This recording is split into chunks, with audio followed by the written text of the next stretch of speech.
নমস্কার, তোমরা দেখছো এক্সপ্লোর সুন্দরবন। আমি সৌভিক, আবার প্রতিদিনের মতো কাজে বেরিয়ে পড়েছি।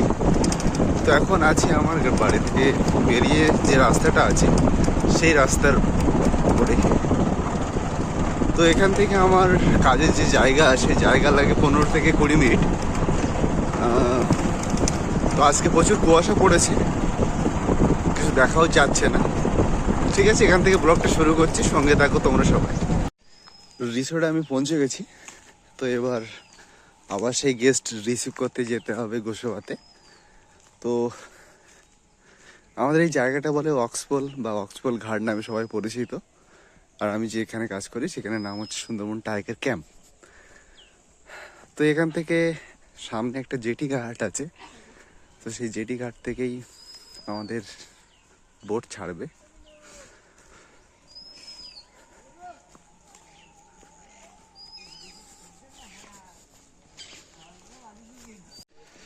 জোয়ারের জল কিন্তু এই পর্যন্ত চলে এসেছিল।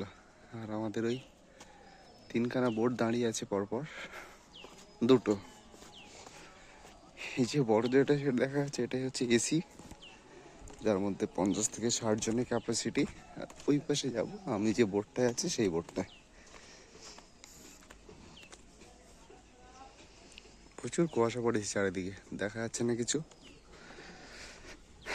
জানি না কি করে পৌঁছাবে গোসাবাতে। ঘাট থেকে আমরা ছেড়ে বার হচ্ছি, আর সূর্য মামা ওই দেখা যাচ্ছে ওই। তবে এখনো কুয়াশার যা ভাব, এখনো প্রায় 7:30 বাজে,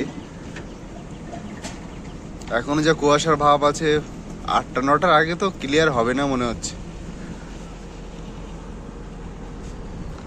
সামনের দিকটা তো কিছুই দেখা যাচ্ছে না, যদিও আমরা ওই জঙ্গলের সাইড ধরে যাওয়ার চেষ্টা করছি। তো সামনের দিকে যাই, দেখি জঙ্গল দেখা যায় কিনা। আর আমাদের এই বোট বাবু হচ্ছে তারক বাবু, ইনিই চালিয়ে নিয়ে যাবেন আমাদের গদখালি পর্যন্ত।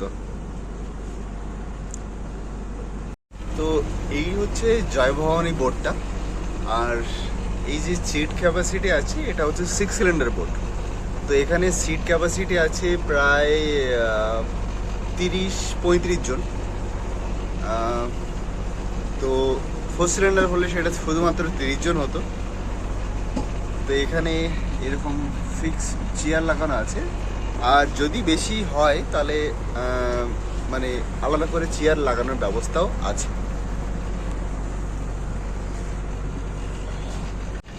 তো আমাদের তারকবাবু কিন্তু পৌঁছে গেছে জঙ্গলের সাইড দিয়েই। এখন ভাটা আছে, অনেকটা চর জেগে আছে। আর ওই পারে যে ফরেস্টটা দেখা যাচ্ছে এটাই হচ্ছে বাঘের জঙ্গল বা অরিজিনাল যেটা ফরেস্ট যেটা সেটাই।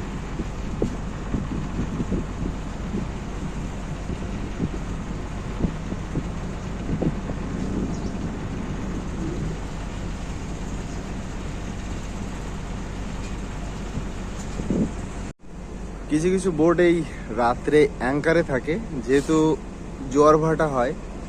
তো এরা পাড়ের কাছে বা ঘাটের কাছে অ্যাঙ্কার করতে পারে না, কেননা জল ওঠানামা করে, বোটটা আটকে যাওয়ার সম্ভাবনা থাকে। তো সেই জন্য রাত্রে এরা এরকম করে থাকতে হয়। আবার যখন গেস্ট যেরকম যার যেরকম প্রোগ্রাম থাকে সে সেরকম অনুযায়ী বোটটাকে ঘাটে লাগিয়ে দেয়।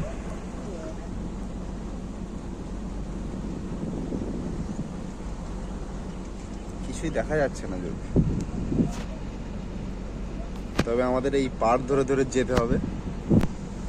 আমরা বড় নদী থেকে ছোট নদীতে পৌঁছে গেলাম। এই নদীটার নাম হচ্ছে দুর্গা দোয়ানি। আমাদের কিনবাবু এই আছে, রান্না বান্না করে উপরে এই মুহূর্তে উঠেছে। আমাদের এখান থেকে আরো লাগবে এখনো প্রায় 1 ঘন্টা মতো।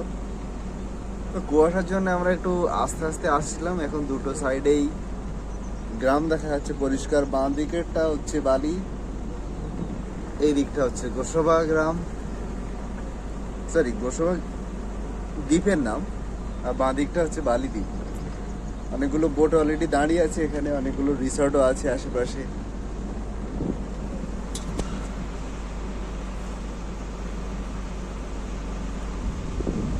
গোসাবার কাছাকাছি চলে এসছি আমরা।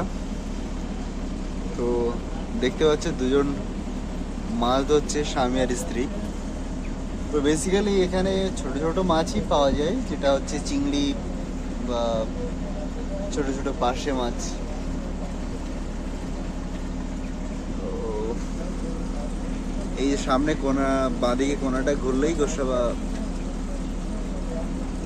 দেখা যাবে।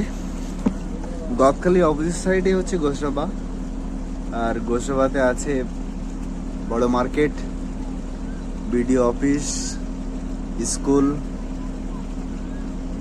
এবং সব কিছু এখানে পাওয়া যায়। অ্যাকচুয়ালি গোসাবা হচ্ছে আমাদের মেন ব্লক।